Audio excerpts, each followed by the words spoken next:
அனைவருக்கும் வணக்கம். சற்று முன் வெளியான முக்கிய அறிவிப்பும் இடையே குடும்பத் தலைவிகள் அனைவரும் பயன்பெறும் வகையில் அவர்களுக்கு ரொக்கப்பணம் வழங்குவது குறித்தும் மேலும் ரேஷன் அட்டைதாரர்களுக்கு முக்கியமான மகிழ்ச்சியான அறிவுகள் வெளியாகியுள்ளன. இதை பத்தி விரிவாக நம்ம இந்த வீடியோல பார்க்க போறோம். ஸோ வீடியோவை கடைசி வரைக்கும் ஸ்கிப் பண்ணாம பாருங்க. வீடியோக்குள்ள போறதுக்கு முன்னாடி இந்த வீடியோக்கு லைக் பட்டனை பிரஸ் பண்ணிக்கோங்க. இப்பதான் இந்த சேனலுக்கு ஃபர்ஸ்ட் டைம் பாருங்கன்னா சப்ஸ்கிரைப் பட்டனை பிரஸ் பண்ணிக்கோங்க. கூடவே பெல் ஐகான் பட்டனையும் பிரஸ் பண்ணிக்கோங்க. வாங்க வீடியோக்குள்ள போகலாம்.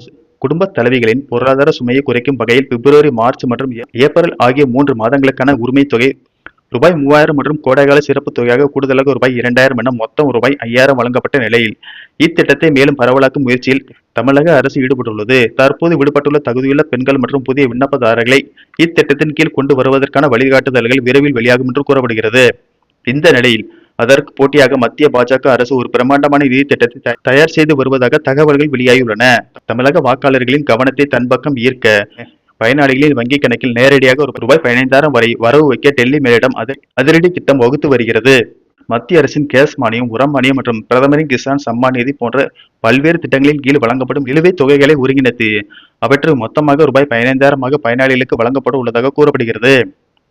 ரேஷன் அட்டைக்கு ரூபாய் 2500. இந்த நிலையில் இந்த பொது விநியோக திட்டத்தில் மத்திய அரசு மிகப்பெரிய மாற்றங்களை கொண்டு வர உள்ளதாக தகவல்கள் வெளியாகியுள்ளது. அதாவது ரேஷன் கடைகளின் மூலம் பொதுமக்களுக்கு அரிசி, கோதுமை, சர்க்கரை போன்ற உணவுப் பொருட்களை வழங்குவதற்கு பதிலாக அதற்கான பணத்தை நேரடியாக பயனாளிகளின் வங்கி கணக்குகளில் செலுத்தும் திட்டத்தை கொண்டு வர உள்ளது.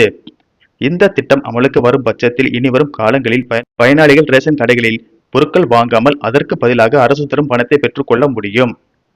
ரேஷன் கடைகளில் மோசடிகளை தடுக்கவும், உண்மையான இலவசம் தேவைப்படும் ஏழை எளிய மக்களுக்கு உதவி சென்று சேருவதை உறுதி செய்யவும் இ-ரூபி என்ற புதிய டிஜிட்டல் முறையை மத்திய அரசு கொண்டு வர உள்ளது.